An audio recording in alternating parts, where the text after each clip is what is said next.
Okay. Sounds good.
we're good. Nope, there's Hold on. Mr. Copeland. Full house. Yeah, we are, all here, it's amazing. Yes. Welcome to the South Burlington Development Review Board. Charlie, all ready for me? I'm sorry, I didn't mean to go forward. Tuesday, October 16th, 2018. First item on the agenda, directions on emergency evacuations. If there's an emergency, we'll just, you can either go back out the door you came in, but we should all meet in the parking lot behind me here. You can also go out through these doors, which will obviously be much quicker to get there. But we should meet in the parking lot behind us if there's an emergency to make sure that everyone's safe. Additions, deletions, or changes in the order of agenda items. Does anyone have any addition? There's only a couple, so. Anyone have any changes, I suggest? Hearing none. Comments and questions from the public not related to the agenda items? Anyone have any comments or questions not related to the agenda? None? Announcements, do we have any announcements? Mark Barra is here. Huge events. That's right, it is a wonderful thing. Reorganization, we need to elect a new chair, a new vice chair, a new clerk. I'll turn the meeting over to Marla Keen. All right, so for the May I next, just say, we don't have to elect a new chair. I was gonna clarify that too, yeah. There are no term limits here. Right, yeah. Nice try. Yeah.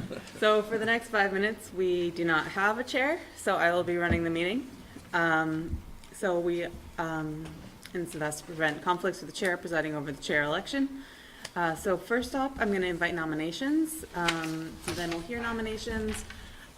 If people, and then we will ask the people who have been nominated whether they accept the nomination. If there's more than one nominee, we'll ask each nominee to give a sentence or two about, or however much you want, about why they're interested in the position. And then we will see if the public has anything to add, and then we will vote. We can either do them individually, chair, vice chair, and clerk, or we can do them all together. Let's do them as a group. Okay. I nominate Bill Miller for chair, Matt Cota as vice chair, and Jennifer Smith? No? Who was?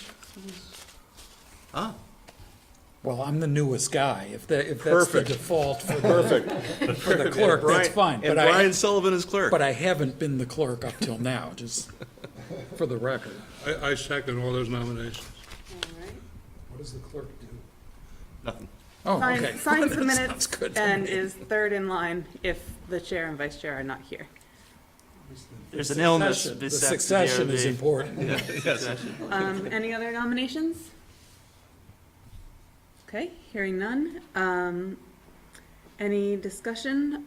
Anyone like to discuss the nominees? They all did a good job, and I'm sure Brian will be excellent. I have only one comment, which is Bill could learn from Matt about how to get this thing going even faster. All right, all right. Any members of the public like to comment on the nominations? Okay, hearing none. Everyone comfortable with an open vote? We don't need to write it down. So I'm going to run them all at once. Bill Miller for chair, Matt Cota for vice chair, and Brian Sullivan for clerk. All in favor, say aye. Aye. All opposed? And any abstentions? Okay, great. Thank you, everyone. Bill, Dave, and I can take over. What is it, the now that you are chair again, 25th? Do a will 25th you amendment. please entertain a motion to set regular dates and times? In the past, we've done first and third Tuesdays, and then the recess date is the first meeting in August. It looks like there are no conflicts with 4th of July or Passover or Rosh Hashanah this year. I think that's Great. great. I like the way it is and prefer to keep it like that. Thank you. Second. Third. So it's been moved and seconded that we keep the schedule as is. All in favor, say aye. Aye. Opposed? Abstain? None. Okay. So back to work. Continue. One more business on that. Okay. Meeting dates, January 1st is a Tuesday. We can skip it, or we can do a makeup. I would suggest we make a call on whether to do a makeup at the first meeting in December. Great. And then the makeup, we would suggest January 29th because it's a fifth Tuesday, so there's no Right. conflict with anything else. Right, Okay, so we'll table that for now and bring it up again in December. great. Okay, item number 6 on the agenda, continued final plat application. Is this actually continued final? This isn't the first time final has come through? I think you were not here for the first Oh. time for final. Oh, that's right, yeah, I saw it on video, though. Continued final plat application SD 18-28 of J, 18-28 of JJJ South Burlington LLC to amend the previously approved 258-unit planned unit development in 2 phases. The amendment is to Phase 2, Cider Mill 2 of the project, and consists of increasing the number of residential units by 33 to 142 units in Phase 2, and 291 overall, and conservation of 21.7 acres of land through the purchase of 26 transfer development rights. The 142 units are proposed to consist of 66 single-family lots, 46 units in 2-family dwellings, and 30 single-family units on shared lots at 1580 Dorset Street and 1699 Heinsberg Road. Who is here for the applicant? Paul O'Leary with O'Leary Burke Civil Associates. Brian Courier, O'Leary Burke.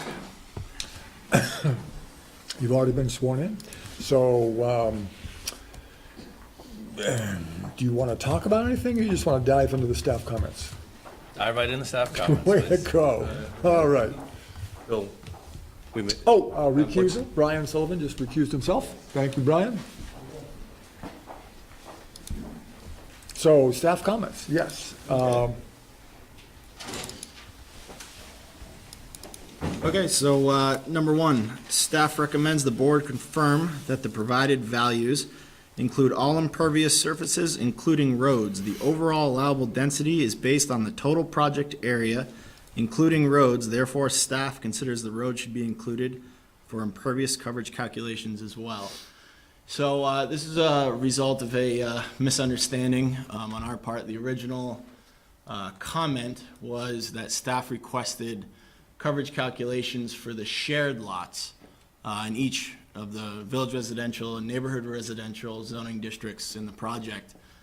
We accidentally gave coverage calculations that included the single-family lots, which is part of the neighborhood residential district. So we've submitted revised coverage calculations, buildings, and overall coverages for the neighborhood residential district, for just the shared lots, which does include the roadways. And the village residential district doesn't have any single-family homes, so those values were still valid for this. They still meet the requirements of our master permit, and that's it. And so, staff's okay with that? Yep, so the way individual lots, but the master plan decision specifically met, and that's what this comment was addressing, and they are. Okay. So we'll go on to number 2 then, right? Yep. Okay. So number 2, staff considers that lots 61 and 62, shown on sheet 9, and lots 63 and 64, shown on sheet 7, may be an exception to this generality and draws the board's attention to them for their consideration. So at the last hearing, we were given direction to include pre-construction grades on every single lot or unit that's been proposed. The general exception is that all the lots are pretty much 2 to 3 feet above the existing road. So the difference between the pre-construction grades on lots 61 and 62, and I believe 63 and 64 also, are 2 feet. And the reason for that is the road grade that they abut is a little steeper than other parts of the development. A lot of the roads are pretty, it's pretty flat, but in this area, it's a little bit steeper. So because the road changes grade 2 feet and they're next to each other, not across the street, they also change a little more abruptly, but they are consistent with what's across the street. We're comfortable as they are. If you want to pull up the sheets to specifically look at them. we can do that too. You said the difference is 2 feet. You mean it's 2 feet less than 2 to 3 feet above grade, or the above grade, or it's 2 difference- feet higher than the road? Sorry, the difference between the two. Yeah, typically from lot to lot, there was only a half a foot or maybe a quarter foot difference, because the roads throughout the project are fairly flat, typically only 1%. But in these two lots, the road is steeper, so as we go from one lot to the other, it drops quite a bit more. So staff noted that, gee, between these two lots that are next to each other, there's 2 feet difference in grade. And the reason is because of the slope of the road. So it was a little unusual compared to the rest of it. So the effect is that you get, one effect at least, is you get much quicker runoff Yes, from the higher lot to the lower lot. yes. And how about the lot, I don't visualize it now, but what's below the lot that takes the heavy runoff? Where does it run to? We can bring them up on the screen and show you. Eventually. You can see where they're at. Hang on. Everything's graded towards the rear property line. So even though there is some grade going, across the units, there's much more grade going away from the road, towards the back. There's a swale that runs along the rear property line it's got a catch basin at the end of it, and that's where the water gets picked up. And these lots aren't the only places it shows up. There's other instances where this is the case. I think these were just, well, there's like Liberty Lane's pretty steep. Oh, which lots? So there, these ones were 61 and 62, sheet 9. They should be on the bottom right. Okay, 63 and 64. Okay. Yeah, so these are the second pair they were talking about too.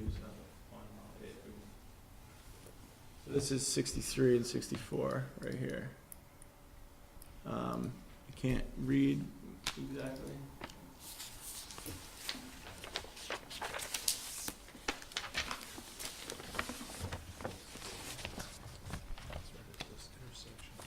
So the road grade changes more steeply than other Yes. parts, therefore these lots. A lot of the road's at minimum grade because it's so flat, we're trying to get that sewer to go back. It just so happens that this road's going down into that little steeper grade. So looking at, just because it's hard to see on there, lot 63 has a pre-construction elevation of 413. The adjacent roadway looks like it's 409. And then lot 64 has a pre-construction grade of 411 and road elevation is 407. So, it's consistent with the road elevation, so. There it is. We look at the road elevation and then we carry that through to set the lot elevation. It's always done. Yeah, so you got that 4-foot difference We there. like that difference, Yeah. yes. The biggest concern was, this comment is kind of inherited from another comment that showed that lots across the street wouldn't be at the same level, because we only graded the downhill lots. And, this comment was, so they said, okay, go through and put a pre-construction grade on everything. And that's what we did. So, the thought was everything that's across the street will be the same, but, as the road changes in grade, obviously, being consistently 2 to 3 feet above the road, well, as the road goes down more sharply, so do the houses. It's maybe naive, but why are we emphasizing pre-construction grading? What happens to the grade after construction? Is there going to be any variation in the grade after construction?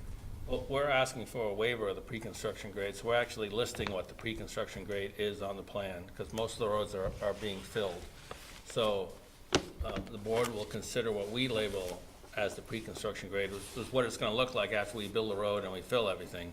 And then we'll allow 28 feet from that pre-construction road to the top of the house. So they're asking for a proposed pre-construction grade, which in the prior version of the staff comments, we discussed where that's allowed, but it basically, if they need to fill en masse, the provision is to allow them to adjust the new grade so that it can base the elevations off of that rather than what it was before they had to fill. It's all based on the height of the structure. If you read the rules and take it word for word, it's, the average grade underneath the structure, we've thought that that's consistent with an existing roadway and surrounding houses. But here, when the road's getting built with all the houses, everything's gonna be, uniform. It's not like you're gonna have one house sticking up 6 feet above, the house next door. So, we think for this sort of thing, it makes sense. Drainage-wise, it makes sense. Are Mark and staff comfortable with the grading? It was just those four that seemed like they didn't quite match what the applicant had explained. They're different by 4 feet instead of 2 to 3 feet. If the board's comfortable with that, then it's okay. Well, I'm just trying to determine impact. What is the practical, your argument is there's no practical impact, or minimal practical impact? No, it's gonna look like every other subdivision we build. When you go in there, all the houses are gonna be predicated on the finished grade of the road. They're all gonna be the same level as you go across. I don't mean visually, I mean from a use standpoint, from the standpoint of the homeowner.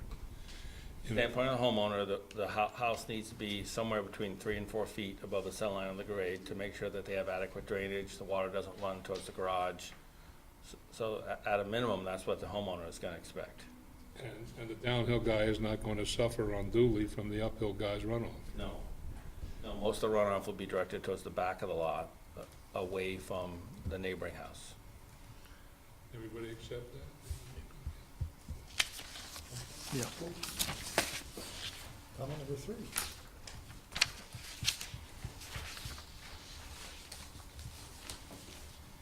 Number 3, staff recommends the board require the applicant to update their open space management plan to reflect mowing in the areas used for compliance with section 907D2. So section 907D2 is a parkland requirement. I think it's like 7.5 acres of parkland per every 1,000 people. We meet that standard, designating 4 separate areas throughout the development. These areas we in our open space management plan, we said that they could either be mowed regularly, or if the HOA decides, they could be brush hog, semi-annually, or however they decide. Staff thinks that if these areas are used to meet this parkland regulation, then they should be mowed regularly or consistently.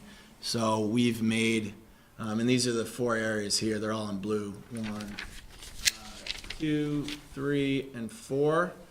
And we've revised our open space plan to show that they're gonna get mowed regularly. Okay. So, no issue. God bless you.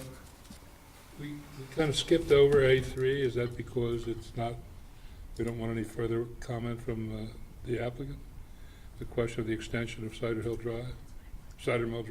If you guys would like to ask them anything, this is, if the hearing is closed tonight, then this becomes your last opportunity to do so. So if you have things you'd like to discuss, I would recommend doing so. And you're right, it probably should have been highlighted in red. Yeah, well, refresh me on the argument again. So we proposed at the last meeting that we would pay a $1,000 per lot impact fee for each of our lots towards the eventual construction of the extension of Cider Mill Drive. Per unit. Per unit, Correct. yes, Yep. per unit. So it totals 142,000.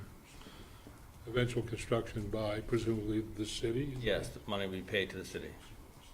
And the city had come up with a formula as to what they thought our fair share value might be, and also includes the traffic impact fee that we'll pay, which is around $900 Yeah, per it's about unit or so. 1,000. So in total, between the traffic impact fee and the $1,000 per lot fee, we'll contribute, somewhere in the $260,000 range to the future construction of Cider Mill. Anybody have any idea how that compares to the cost of construction of the road? I thought that the last time we saw a study and write-up, that doesn't indicate how much, that's not gonna cover it, but I think it's a fair contribution given what the actual requirements of the project are. So, I mean, I'm okay with the proposal. So in the prior hearing on September 18th, we indicated the estimated cost of the extension, including engineering fees and infrastructure, would be $700,000. And then the applicant's proportion, giving the developability of adjacent parcels, would be $301,000. The applicant gets to close to that 301,000 with their $1,000 per unit impact fee. And of course, the 700,000 is, the estimate can only be based on current construction costs, right? And that includes pedestrian walkways and lighting and all that, right? Yeah. Does that take into account any escalation? No, so it's basically current construction costs today. Which could double in 7, 8 years, but the And so could the contribution, savings if we invest. Yes. contribution stays the Let's put it in same a CD. as the price goes up. And Marla, on behalf of the city, you're promising it won't be used for anything else, right? She has that authority? Do the best I can, John. Pinky Wait, promise. she got a promotion. I think that honest answer, I think that in a situation where, development on the adjacent parcel stalls for whatever reason, the city may choose to apply it to other projects that have a positive impact on cider mill projects. But if there was a developer who's developing the next parcel, Right. they might say the city has to pay back whatever was put in. One might think they would. Right. And once again, given the weakness in my memory and the inadequacy of my notes, I believe I recall residents either correctly or incorrectly posing objections to the non-completion of it as in some fashion a violation of a promise or commitment / expectation. Can you remind me where that arose from and whether there was in fact any such commitment, promise, expectation, or condition? I think expectation is probably the strongest word that we've been able to substantiate. There was never a promise by the city. Right. But it has been said that some developers promised homeowners. Matt, you heard that? Yeah, so I think people heard many different things. Yeah. It's fair to say that every realtor and every lawyer isn't the exact, didn't offer the same exact counsel. I live in that development. It was made clear to me how it was gonna turn out, but I like my lawyer, I like my realtor. And I knew that It was made clear to you, or it was made clear to me that that road would not be built unless, and I lived there before the solar panels, unless the lot with the solar panels or the lot north of the solar panels was to be developed. Yeah, it seems to me as though we, as the DRB, has always been the driving force to try to get that completion done. It was never part of any previous approval or a condition of any approval. Correct. And so putting it on the project was something we were trying to drive, you know. Well, and it's on the city map to be a city It street.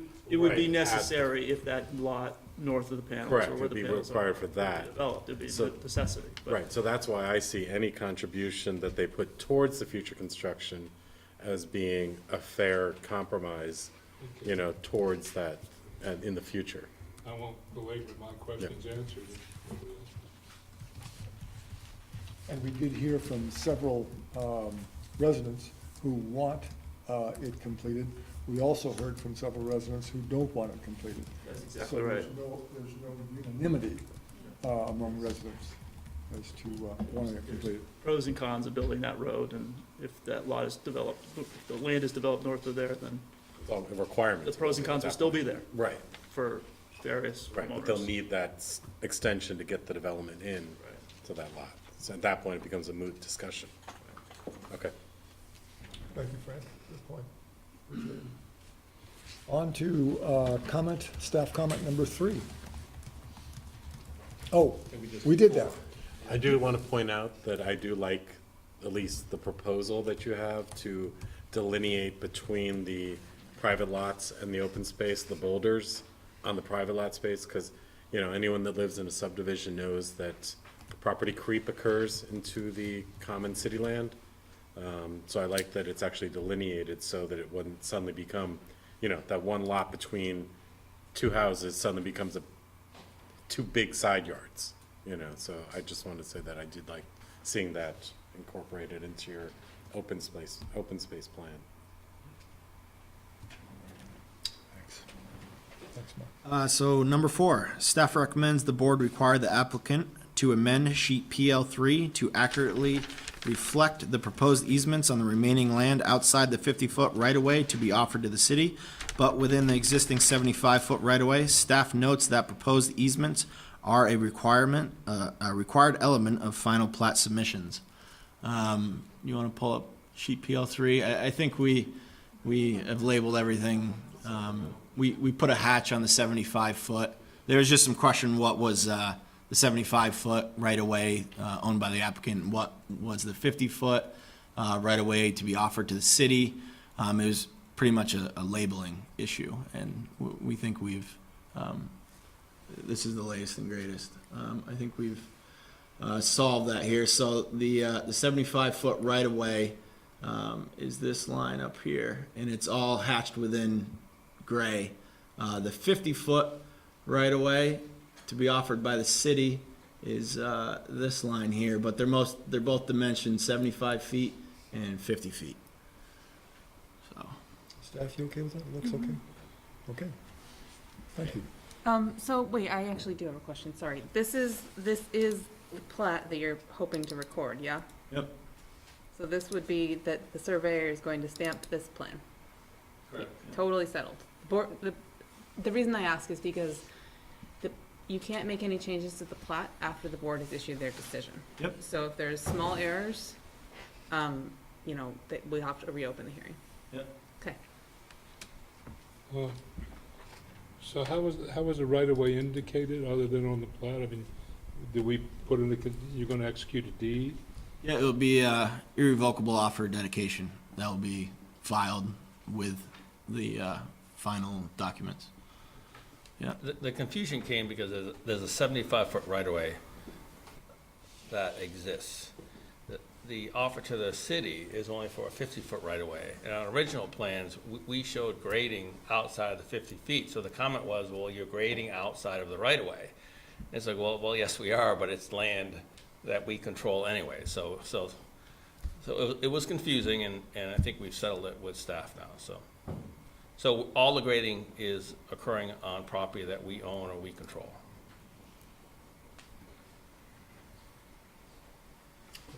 Okay, number 5, acknowledging the board directed the applicant to place them there.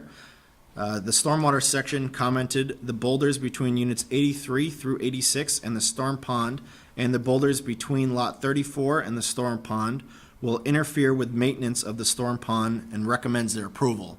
And I said I liked. It's just what you removal. liked, yeah. Removal. Yeah. Some of the ones you liked, yeah. So we've removed those as recommended by the Stormwater Department. So, I think there's still the issue of unit 109. Yep, that's the right? next one. Oh, Yeah, that's- great. Yep. I'm just giving you some leading. Yeah. So jump into 109? Okay, so 109, or number 6, actually. The boulders between Unit 109 and the open space are located on a storm drain which must remain clear for maintenance access. Staff recommends the board require the applicant to instead place the demarcation at the property line for Unit 109 and acknowledges that boulders may not be the appropriate solution. Staff recommends that, should the board wish to include this as a condition of approval, the board determine that the demarcation shall consist of what the demarcation shall consist of prior to closing the hearing. So it'd be good to bring that one up, 109, so we Yeah. can,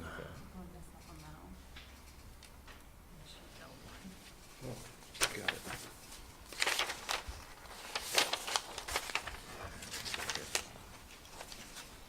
Matt, I'm going to turn the chair over to you for a second.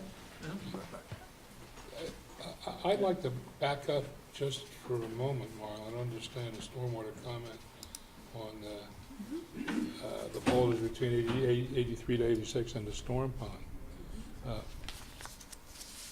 Isn't it a good idea, I mean, to have some kind of barrier between the storm pond and adjoining land? Yeah. Okay, This so- project has sort of used up all of the available space. So the storm pond is right up against the wetland buffer. So the space between the storm pond and the homes that is flat and available for boulders is also the land that the stormwater section needs to gain maintenance access in this situation. So if there's boulders there, they can't get in with an excavator to clean out the ponds. Do we have any, well, I'm not visualizing, but do we have any safety issues in the absence of barriers? I mean, the storm pond is, there's some families here, If right? they're bringing in heavy equipment to clean out the retention ponds, can't they just move the boulders for that time period and then move them back when they're done? In other words, I don't like the idea of moving the boulders away. Well, and isn't there room both to the, particularly to the north of 86? Which plan are you on for that? I'm on the main plan, but it'd be just I'm south of where envisioning you are. a stroller rolling across the lawn into the storm pond. Yeah, actually, it's built, Well, those probably lots L- are built up L3 shows too. it the best, I bet.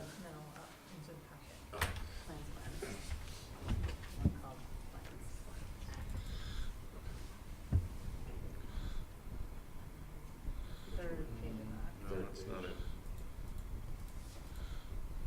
There you go, on the left. Yeah, so on the left, these guys. And there's quite a pitch on the back of that, once you get, oh, I see. Is this There's not a whole lot of room. similar to, the retention area, between Winesap and Brayburn? Like that, Yes. that little, Yes, same same sort of thing. I don't need rocks there. I mean, that's, the grass grows and it's pitch enough and, yeah, a stray soccer ball might go down there, but There's only about 30 feet behind the units, and there actually is nothing above 86 that you can actually use that way. Brian, do you know the permanent pool elevation there? No, it's not, man. You see it? The permanent pool, The stormwater outlet looks like it's at 395. Do you have like a low flow orifice below that?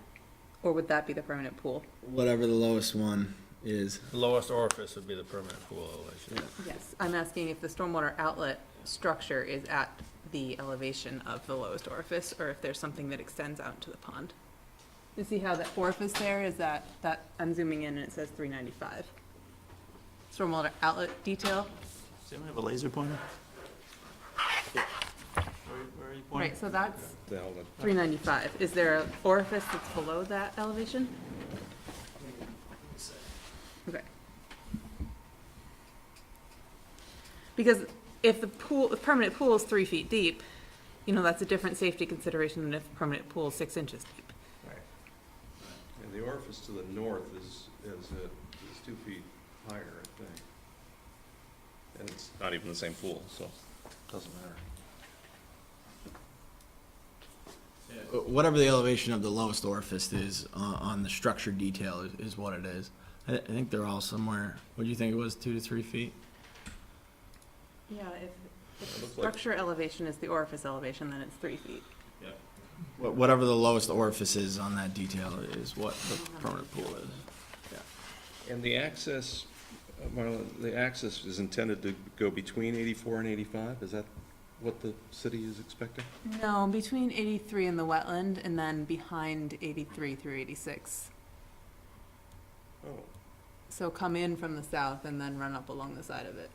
The boulders were gonna go right along here. Sheet L3 shows it, but they were gonna go right along here. Can they just be spaced out wide enough for a big piece of machinery to get through?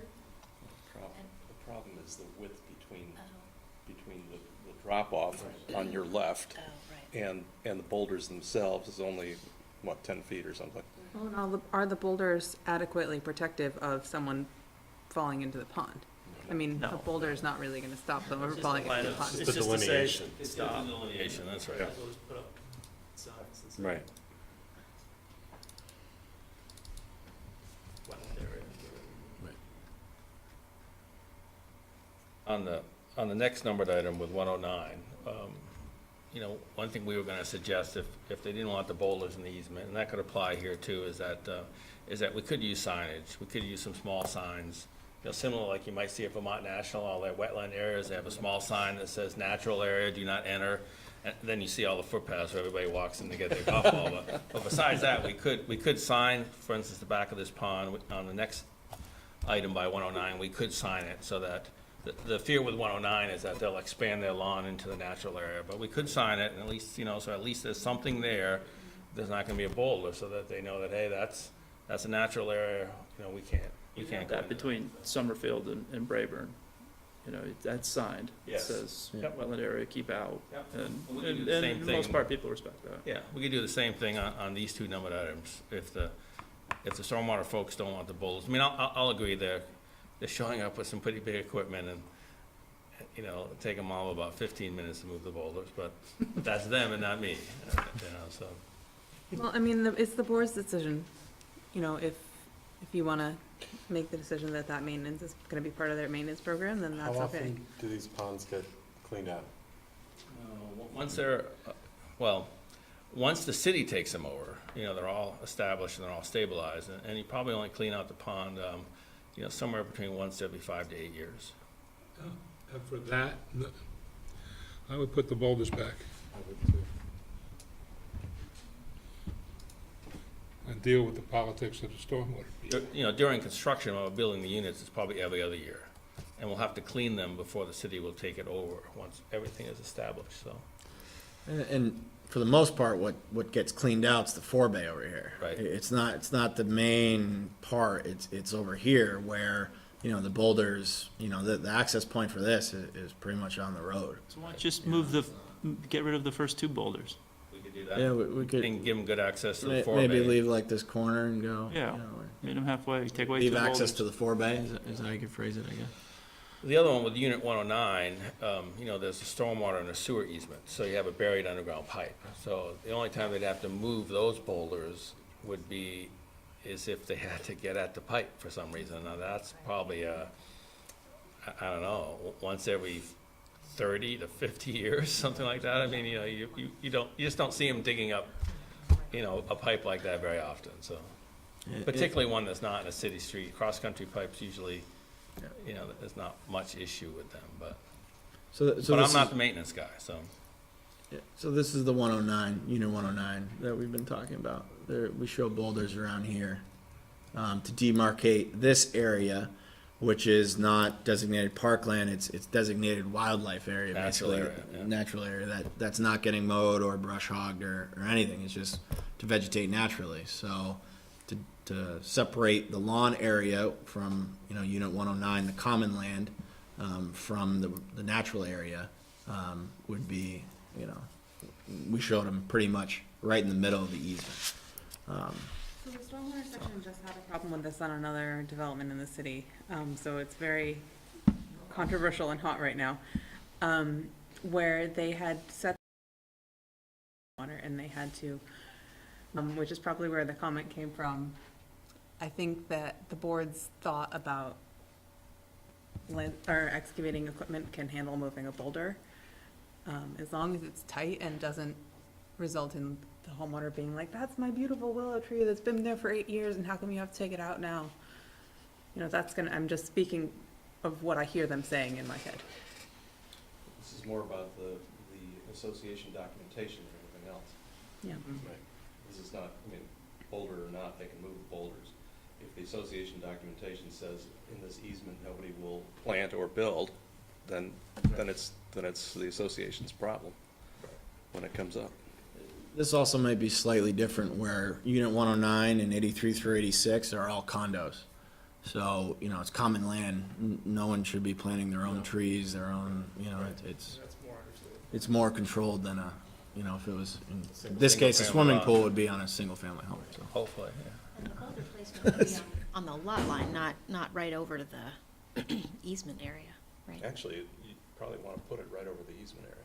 Yes. But not The on top. latest plan I submitted had boulders along the exterior easement. Oh, really? 'Cause- But- yeah, but because this originally- one's really close to that. Originally, Yeah, it it's split too to two close. pipes though, correct? Originally, I believe it was, I don't think we did it on purpose, but I think it was just about in the center of the easement. I thought I read something about it would be on the property line. I think you should put it right down the middle of the easement. It'll Okay. stop people from Yeah. planting trees or anything else. Yeah, I agree. I think that's the best spot And- for it. and, But the case in point is. But if it's- Paul's point is, you're not going to dig up these lines.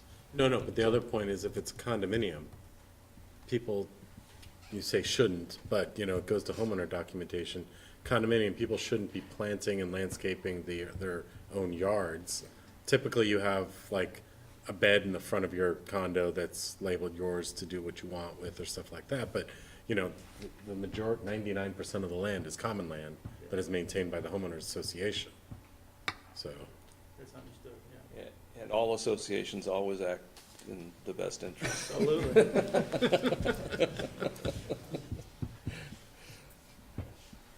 I would just suggest that with these couple of easement areas that are important for maintenance, that it be specifically spoken to in the condo documents.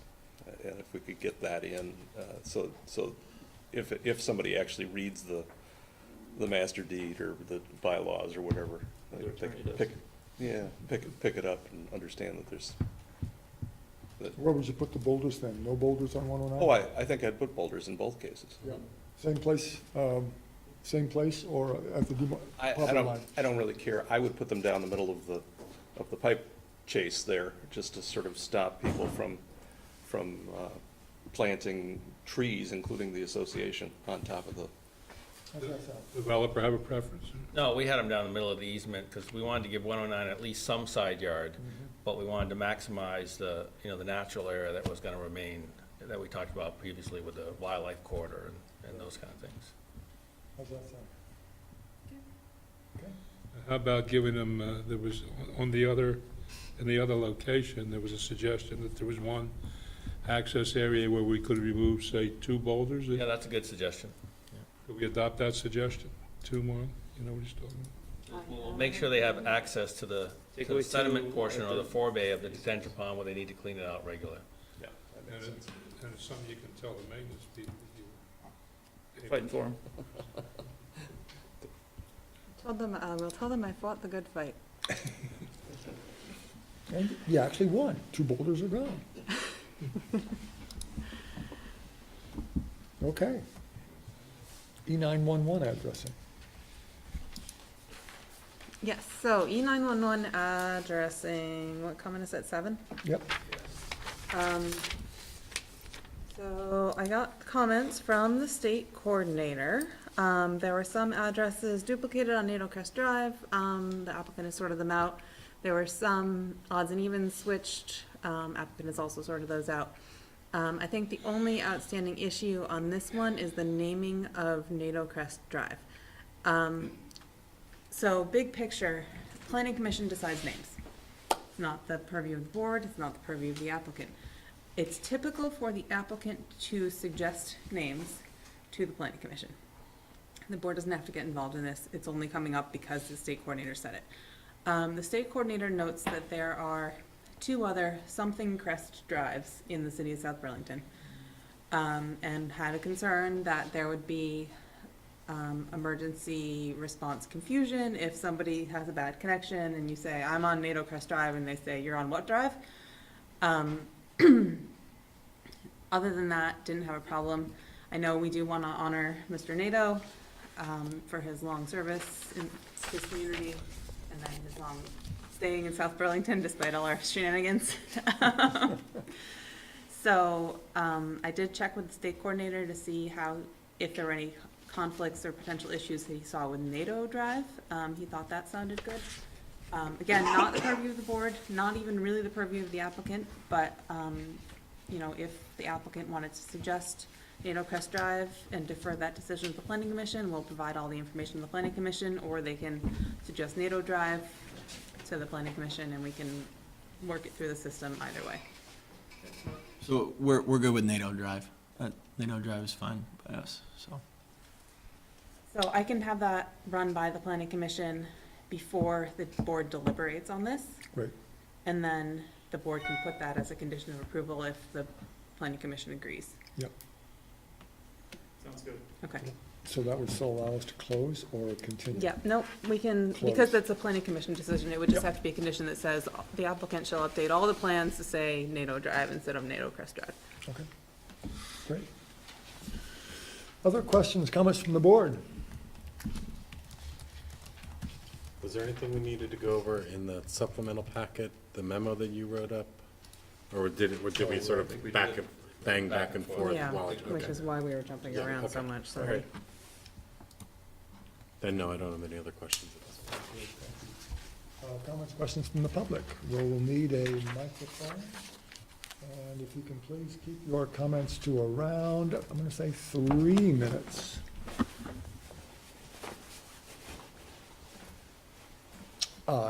Yeah, please come on up. Oh, there you go. There's the microphone right there. Thank you, Charlie. Hi, I'm Karen Cabino, I'm sure you know me. I wrote a comment to all you folks, and I believe you have it in your packet, and there was a couple more comments that I'd like to add to it. The first, I heard it from Cider Mill 1, just to clarify where I'm coming from. I live on Winesack Lane. It was mentioned that there were residents that were both for and against the Cider Mill Road extension, and that indeed is true. I want to point out that it's simply a numbers game, because the people who spoke against the Cider Mill Road extension were people who supported the wildlife corridor. That certainly does exist there. And the other folks who spoke against it, they were people who live at the top part of Summerfield, and there's like about 8 houses or so there that currently have only local traffic. So it certainly would increase the traffic for those 8 homes. The people who have supported the extension of Cider Mill Road were 55 people that signed a petition requesting that Cider Mill Road be built. So if we're playing a numbers game here, we've got 55 on one petition, and we have several voices that said, please don't build Cider Mill Road extension. I believe both voices are valuable, not just one. The second point I'd like to make, being the mathematics is kind of my bag, I took a look at the DRB comments regarding the amount of contribution that the developer might consider providing for the Cider Mill Road extension, as well as road impact fees. I noted that it was about 43% contribution of the estimated $700,000 that it would cost to build the Cider Mill Road extension. I would argue that the 43% contribution is truly not fair. My reason to argue that it should be more than 43% is in the calculation we're using the amount of acres of development that is near Cider Mill Road extension in proportion to the $700,000. There were 2 properties that were included in this estimate. There's 15 acres that were mentioned in DRB notes on 1731 Heinsberg Road, and 10 acres that were included at 1625 Heinsberg Road. Those 2 sets of acreage at 1731 Heinsberg and 1625 Heinsberg, they are about 1.4 miles north of the Native Cross entrance to the JJJ Cider Mill 2 development. On the other hand, they're only 0.9 miles away from Kennedy Drive, which is the more logical way to go if you're trying to get to Dorset Street. So rather than going south 1.4 miles to Native Crest and use Cider Mill Drive Road, it makes more sense to go 0.9 miles north and use Kennedy Drive. If we exclude those 25 acres that were included in DRB notes, then that brings us to the 65 acres of Cider Mill 2 development, added to the 45 acres at 1499 Heinsberg Road, and the 2 acres in the solar field. Again, these numbers are from the DRB notes. Those 65 acres represent 58% total, because if you take 58 and divide it by 112 total acres, that represents 58% contribution of the $700,000, or in numbers, $406,000 contribution. Again, using DRB notes, it's estimated that $146,000 will go to road impact fees from JJJ. If we use the 406,000, which is the 58% contribution I'm suggesting, that leaves approximately $260,000 that should go to the Cider Mill Road extension. Instead of $1,000 per unit, that would translate to $1,830 per unit of the 142 units that are proposed for Cider Mill 2. So currently, we're having a $142,000 contribution. I would argue that it should be more than that. Instead of $1,000 a unit, it should be $1,830. And again, the reason why I'd argue that is because the 25 acres that were included on Heinsberg Road really aren't going to be using Cider Mill Road. They're closer to Kennedy Drive. Those were the only two comments I had to make. Thank you for considering my opinion. Thank you very much. Next. Yep, please identify yourself. It's Leonardo with 1625 Heinsberg Road. And just a curious question for maybe the planners and members of the board. We're concerned about the future with our property adjacent to the development area. And the concern would be that people may assume that our property is open land for usage, whether with their dogs or their other animals they may have. And of course, with that is concern of liability. So just wonder if the board, members of the board or the engineer here might be able to give us some ideas of how that could be rearranged or set up to kind of show a separation of property. Do you have fencing or bouldering or something set up? We currently don't have anything, no. The only thing we can really do is to post, put up signs on the border with Mr. Nato's property to make it clear that it's private property. Well, what's the linear dimension of? Can you show us with the pointer where we're talking about? So that's Mr. Nato's 10 acres, so you're looking, there's a lot of frontage along the city-owned road. So you're saying a nice split rail fence is not practical? It's certainly not proposed at this point in time. And that's a lot of fence, I mean, it's probably looking at 1,000 feet. Yeah, it's probably 1,000 feet. And it is, other than the units that are right on Nato Crest Drive, obviously the majority of the units don't abut his property, so. Well, the backs of the, I don't know. The backs of those single families do, but. But there's no fence through there, there's no fence line like that, would still be there to delineate that. Are you saying there is a fence there today? No, there's a swale in the back of those lots. Would be the only How much of a swale? couple feet. I think the swale is an adequate demarcation behind the houses?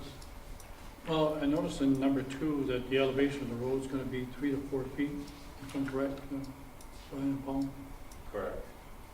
So that, and I assume that there'll be leveling towards our property to some degree, but that's going to be quite a height. I don't know if that would do it. I don't believe that would do it, to separate the two areas. There will be some trees planted, but, Would posting it with private property signs be adequate for you? well, we want to try to be good neighbors to the folks that are going to be moving in, so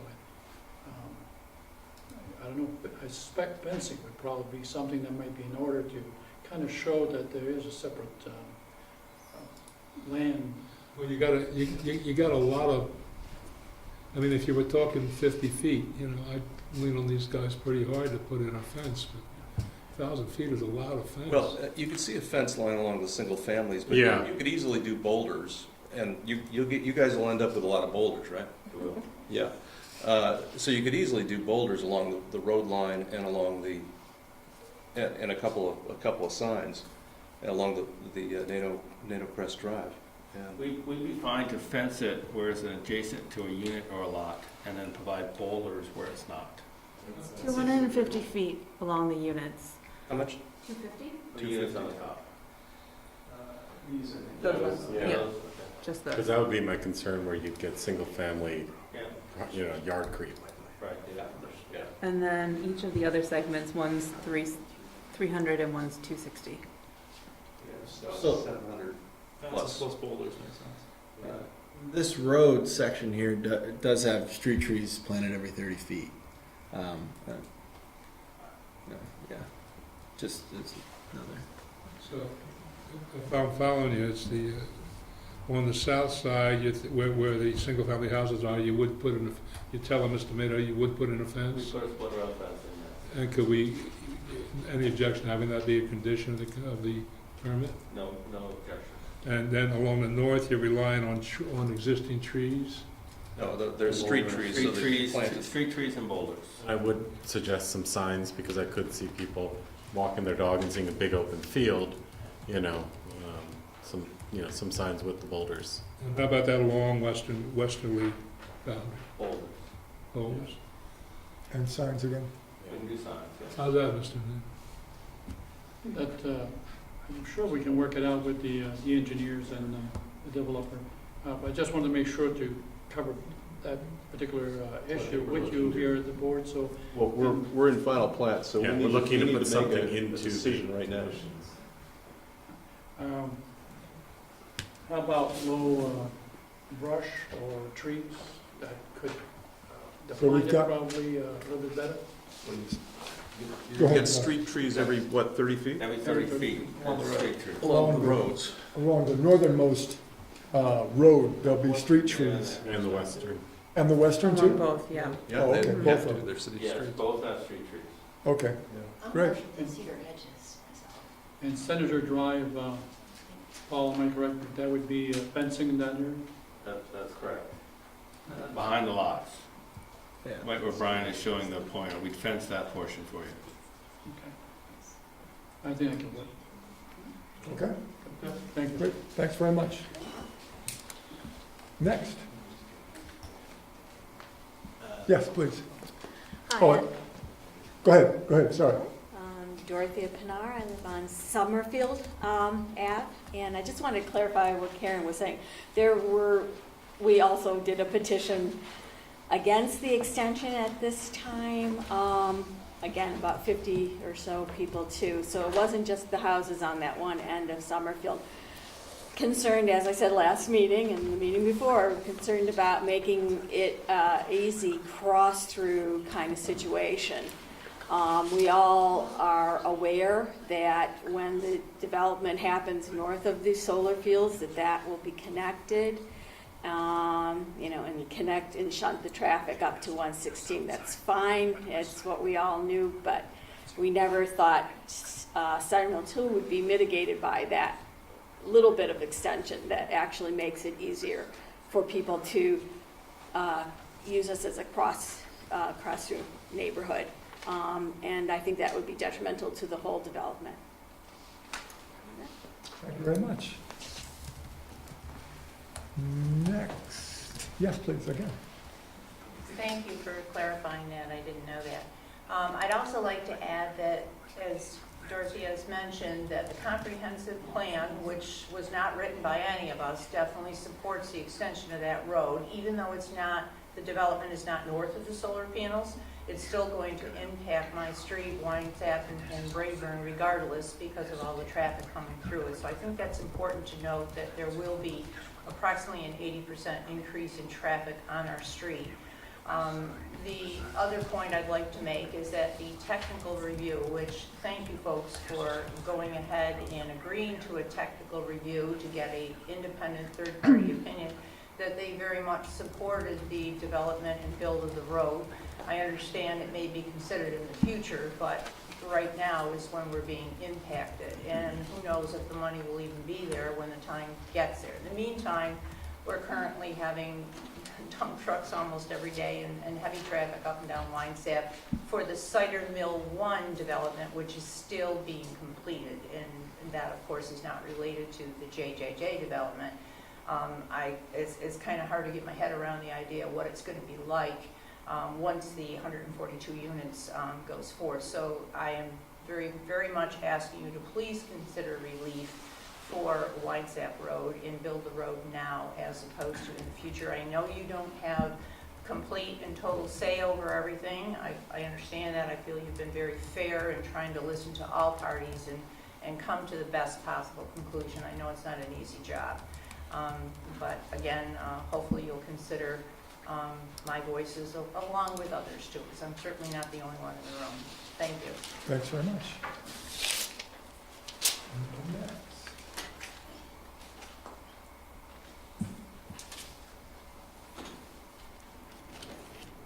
I just asked them for some clarification to make sure that what we were talking about was clearly conveyed.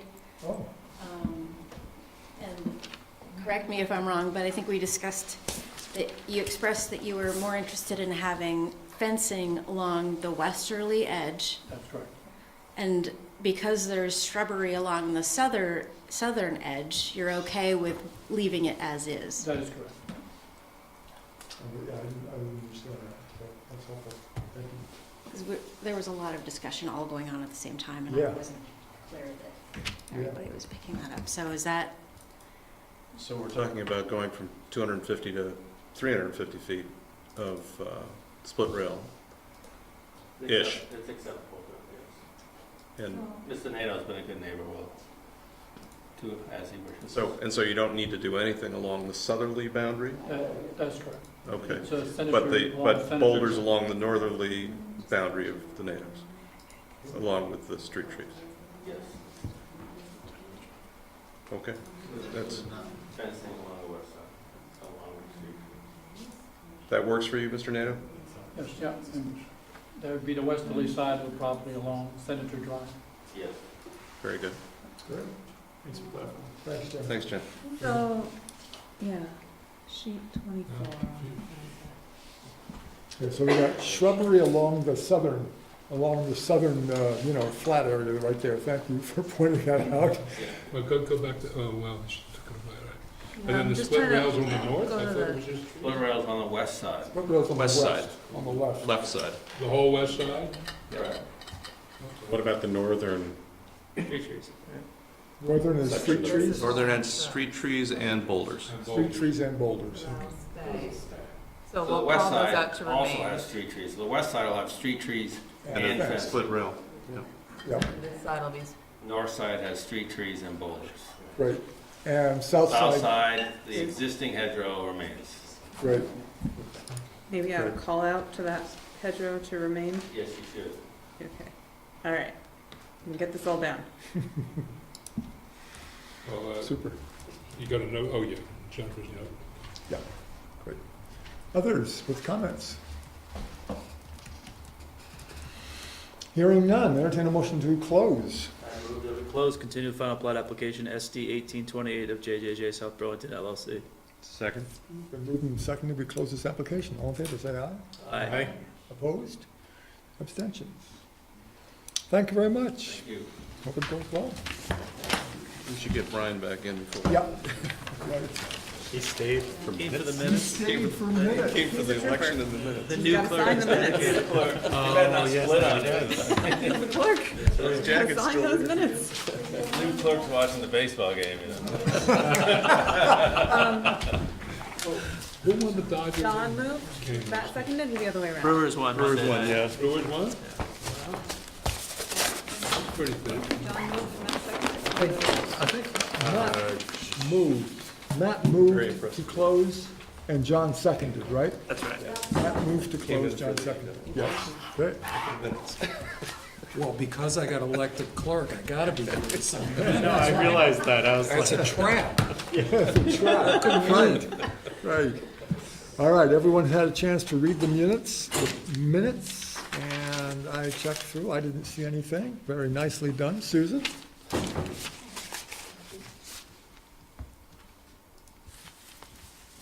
Entertain a motion to approve the minutes, if no one has comments or questions, I don't want to rush.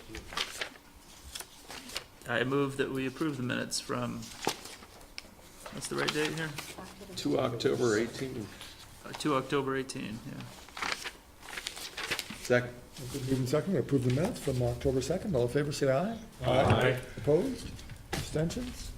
Thank you very much. And it's 8:07, end of the South Burlington Development Review Board meeting. Thank you very much. Take care. What's the score of the game, Brian? 3-2 Red Sox in the top of the 8th. How did you know? You were paying attention. Whoa!